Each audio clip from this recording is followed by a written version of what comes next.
educators are jumping at the chance to get the shot. Plus, a mammogram can save your life. So could the COVID vaccine. But our I-team explains why you don't want those two appointments too close together. But first tonight, more than 1 million people on both sides of the river now eligible to get the COVID vaccine. Both Georgia and South Carolina expanding the rollout today. The Palmetto State officially moving to Phase 1B, and that's anyone 55 and older, teachers, healthcare workers, other frontline workers. It also includes people 16 to 54 with increased risk for severe COVID-19. Georgia's expansion to Phase 1 also includes teachers, also included adults with intellectual and developmental disabilities, their caregivers, and parents of children with complex medical conditions. Anyone in Phase 1A plus who was eligible for the vaccine, maybe they've gotten it yet, you can also still schedule an appointment as well. Some of our educators wasting no time getting the vaccine today. This is Richmond County School Superintendent Dr. Kenneth Bradshaw getting his shot there. Other Richmond County school employees got their vaccine, including some teachers, some bus drivers, and a few nutrition workers as well. Richmond County teachers have 3 options to get the vaccine, going through the Department of Health, AU Health, or a local pharmacy. In Columbia County, the district will be giving out shots starting Thursday through AU Health. And the Aiken County School District has 6 clinics set up just for teachers. The first 2 are on your screen. They will run the clinics in school auditoriums or school gyms due to the space. Now, getting a vaccine appointment was kind of hard enough for people who were already eligible to get the shot, but now with millions more able to get one, it could get even tougher. Right, a lot of demand out there. Brady Travnell talks to our local hospitals about how they plan to handle the influx. About 150 people came through AU Health's vaccination site this afternoon. It's a smaller clinic today, but later this week, they're preparing for a large number of people. Jeff and Ethan Ballard do nearly everything together, and getting vaccinated was no different. Just living in a bubble for the last year. Jeff started working from home in March of 2020 to take care of his son Ethan, who's high risk. His wife is a teacher. So we actually cut off half of our house and put a shower curtain between us. For months, that's how he and his wife saw each other, but they're finally eligible for the vaccine. So that's changing. Other caregivers, teachers, those 65 and older, many need this vaccine. I think the demand's going to go back to looking like it did when we initially opened it up to the public. Dr. Joshua Weich is AU Health's vaccination coordinator. Later this week, this vaccination site will be as busy as it's ever been. They plan to vaccinate thousands of teachers on Thursday. We can run through 250 or 300 people an hour. We can vaccinate many schools, if not all the schools, within a very short period of time. AU says they plan to be able to vaccinate a significant portion of teachers in both Richmond County and Columbia County very soon. They say vaccine supply is as good as it's ever been, and their Washington Square clinic can vaccinate quickly compared to traveling to schools. If you can run 2 pop-ups a day, you're talking about having to get through it in weeks. The Richmond County Health Department is also helping meet this growing demand, vaccinating 600 to 800 a day. Teachers and others lined up this morning in partnership with Richmond County Schools. But for Jeff and Ethan Ballard, today wasn't just a chance to get a vaccine. Thank you, God, that we got the shot, yeah. Get our freedom back. Reporting in Augusta, Brady Troutnell on your side. Now, AU Health says they've made some changes to their registration site to handle all the new patients coming in and to give you more options for vaccines as they become available. AU planning large clinics in Aiken County next week for those eligible there. Georgia Governor Brian Kemp toured new vaccination sites today as the rollout expanded. This was him a little bit earlier today. He was outside a vaccination site in Clarksville. A new mass vaccination site is opening soon in Washington County for our area and for much of the state. But today the governor says he is glad teachers are finally getting that shot. We're so excited to be vaccinating teachers today. 600 of them just at this one site. So this is a great day for our state in the fight against the invisible virus. A lot of our teachers here and across both states are looking forward to getting the vaccine, but that's not the case for every teacher. Will Rio tells us how most of our teachers are feeling about getting the shot. That's right, Richard. It was a special moment for teachers around the CSRA. They say it's like a weight has been lifted off their shoulders. Both Georgia and South Carolina did surveys on whether teachers wanted to get vaccinated once it became available. They found it was split, but here at home, there's very little doubt about hopping in line to get the dose. Keeping up down the Walgreens aisle wasn't the easiest thing to do at 9 a.m. I'm here to get my COVID shot today. Bebe Ledger is a dance teacher in Columbia County who is now vaccinated. Literally a weight lifted off my shoulders, for sure. It's really hard as a dance teacher. I do a lot of physical movement. Having to wear a mask and being cautious every single time I go to make a correction on a student is incredibly hard because we're in close proximity for at least 2 hours. She says this vaccine will help bring peace of mind to everyone in the classroom. I feel like if we're all just super protected with the vaccine and all wearing masks until, it's no longer needed, I feel like it makes parents more reassured that their child is going to be safe at school. Both Georgia and South Carolina sent out surveys asking if teachers would get the vaccine if offered. South Carolina found 57% would get the shot. Georgia saw 63%. In our local districts, Columbia and Richmond counties say more than 50% of their employees who responded would get the shot. I was really looking forward to it. I've been waiting and watching for the news to be ready to get my vaccine. Martha Kate Hall is set to get her vaccine Thursday afternoon. She can't say the same for some of her coworkers. I think we have mixed feelings. I would say the majority are very thankful for it. We do have a couple who are still apprehensive and concerned concerned about potential side effects. So we do have a few who are choosing not to get the vaccine at this time. But even for teachers who don't like needles and shots, it was a smooth process. I'm not going to lie, I was a little nervous, but this was the easiest vaccine I've ever got in my entire life. Our school districts say they are not making the vaccine mandatory for any of their staff, but they encourage everyone to make an appointment to get one as soon as possible. Richard? You can see the relief on their faces there. Will, thank you. A couple of vaccine clinics coming up in the next few days. Tomorrow there's going to be one at the Palmetto Shooting Complex Pavilion in Edgefield. The number there on the screen, you call that to pre-register. You're going to need to leave your name, your age, your phone number, and zip code. Then DHEC will call you back to set up that appointment time. Registration now open for a vaccine clinic in Columbia County as well. You can call the number on your screen if you're interested in signing up for that. The Board of Commissioners and Gold Cross hosting it at the Bessie Thomas Senior Center on Wednesday. This one's for people 65 and up in Columbia County. Taking a look out over the medical district. Warnings for early tomorrow in that full forecast. Today's International Women's Day. It's a day of celebration and progress, but today it's also, unfortunately, a reminder of the toll the pandemic has had on a lot of that progress. 2.3 million women. That's how many women who left the workforce since the start of the pandemic who have still not returned. Right. If you look back just a couple of months before the pandemic, women actually held more jobs than men. So now take a look at the numbers in Georgia. Right before the pandemic, the unemployment rate for men and women was close, both just about 3%. In December, a big shift. The unemployment rate for women more than a full percentage higher than it was for men. Cindy Heiberger tells us it may take years for women to bounce back in the workforce.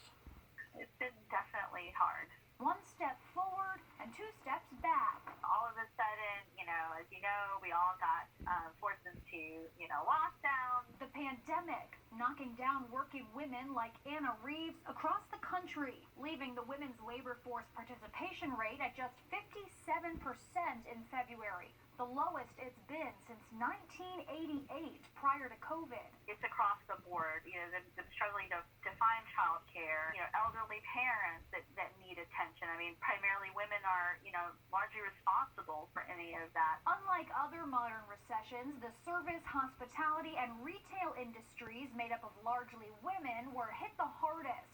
In Augusta, leisure and hospitality jobs were down more than 15% in December 2020 compared to December 2019. There's no business. While women as a whole have faced pandemic-related hardship, it's minority women that bear the brunt of it. Last month, Black and Latina women had a national unemployment rate of 8% compared to 5.2% for white women. Meanwhile, more than 62% of Augusta's population is made up of Black and Latinos, and nearly 52% are women. Everyone is kind of going through the same thing. A grim reality, but one that's not stopping women from building each other back up. In Augusta, Sydney Heiberger, on your side. And experts unfortunately think it will take women years longer than men to recover from the pandemic. Also today, Mayor Hardy Davis working to help more people land a job in Augusta. Today he launched the Augusta Construction Ready program, a 20-day course to teach you skills you need to enter a career in construction. At the end of the class, you're going to get credentials and then a job placement. You can start applying for the program right away. There was a training session today. If you missed it, there are 3 more free training sessions coming up. We have all those details on our website. More polling places open today for early vote. Our hearts here at News 12 going out to the Moody family again today. The funeral for Charles Moody was a little earlier this afternoon. He died last Monday after having a stroke on Valentine's Day. Mr. Moody was 84 years old. We told you all about him last week. He was behind the scenes, behind the camera, more often than you would ever know for us here at News 12. After more than 50 years in broadcasting, you can read more about his career on our website. But basically, he was a young man when he started off here all those years ago.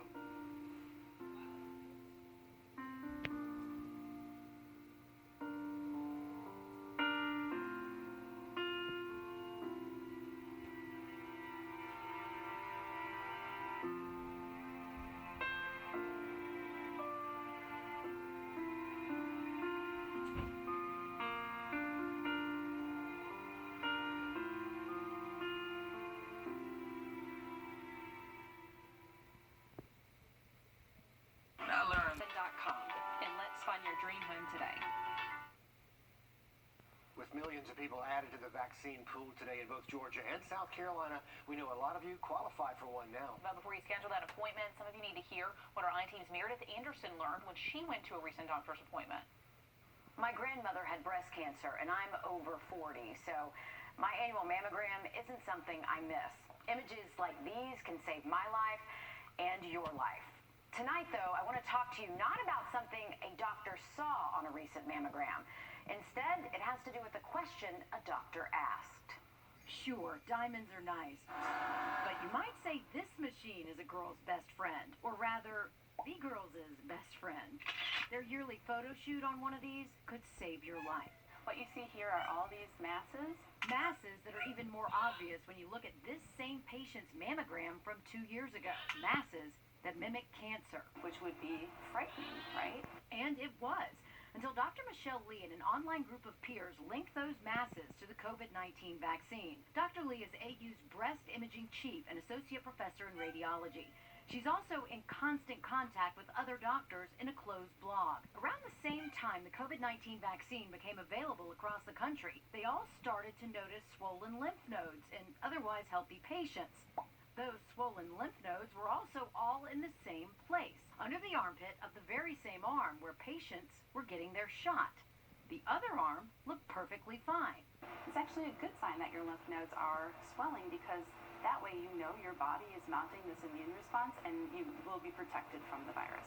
Dr. Lee and her group then wrote up guidelines to share with doctors and radiologists all over the country, suggesting asking patients their COVID-19 vaccination status, timing, and side, left arm or right arm. That's the question I heard at my recent mammogram that led to other questions, and this simple solution I'm now sharing with you.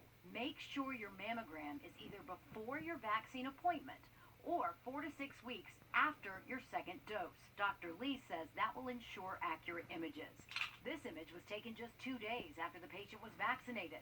And even though it's pretty evident the vaccine is to blame here, swollen lymph nodes can still be a sign of cancer. We would need you to come back in 4 or 6 weeks just to reevaluate to make sure those lymph nodes had gone back to normal. That's why Dr. Lee suggests you make your vaccine appointment, then call to get in for a mammogram before you roll up your sleeve. In most cases, she says AU can fit you in the same day. That way you can save yourself some time, maybe some unnecessary worry. It was total luck that I timed this just right, but I'm about to post this story online and on social media, so please share it with the women in your life. It really is something so very simple that can make a big difference. And something that can save busy women a lot of time so you don't have to go back for reevaluation. Exactly. We know time is of the essence as well for you guys out there. Now, this could affect a lot of local women because of the vaccine expansion we were telling you about on both sides of the river. Exactly, and since this data shows both states have more women than men, so it really is news a lot of people can use. Okay, let's have a look outside. Whiskey normal, folks, with those highs getting close to 80 Thursday, Friday, and Saturday. Looks good, Riley. Thank you. It is state championship week in Georgia, and the Cross Creek girls are looking for their first state title. We're going to hear from that team next in sports with Mike. Big Network is brought to you by Mountaineer Pest Services. On your sideline, sports brought to you by the Hawk Law Group. A team that doesn't feature a lot of upper-class talent usually wishes it had more experience. For the Cross Creek girls basketball team, they're young and experienced at the same time. For much of the season, Cross Creek players and coaches told me this was a building season. I guess what they meant were they were building towards a state championship run rather than building experience. While the team is mostly young, that's not to say they haven't been through a lot. Last year, this same team fell in the Elite Eight at the buzzer, and that loss was one of the big motivators heading into this state run. It motivated me a lot because it made us work harder to get where we're at now, so we just had to keep pushing, leave what happened last year behind and just keep rolling. Yeah, that was a heartbreaker, and like I told my parents, I told my coaches, I never want to feel like that again. That was probably one of the worst losses my whole high school career, and I feel like that just gave us the fuel to come back and, do what we need to do to get further in the state playoffs. This will also be the first state final appearance for the Razorbacks in school history. Being the first is always something that's special, and head coach Kim Schlein doesn't think that's sunk in just yet. This has been an extra special group of girls. The thing is, I don't think they even get some of them that how special this is until it's over and done, and then they're going to realize what just happened. The Razorbacks play at noon on Friday.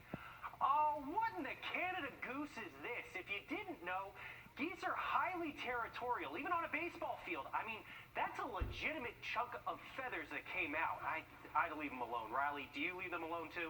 Oh, you got to leave the geese alone, and those swans, too. They'll come after you. Definitely got to give them their space. Hey, if you're going to be on the lawn tomorrow, we are expecting beautiful weather. Should see highs in the 70s for your Tuesday. Now look at that 7-day just after the break. It comes out of nowhere.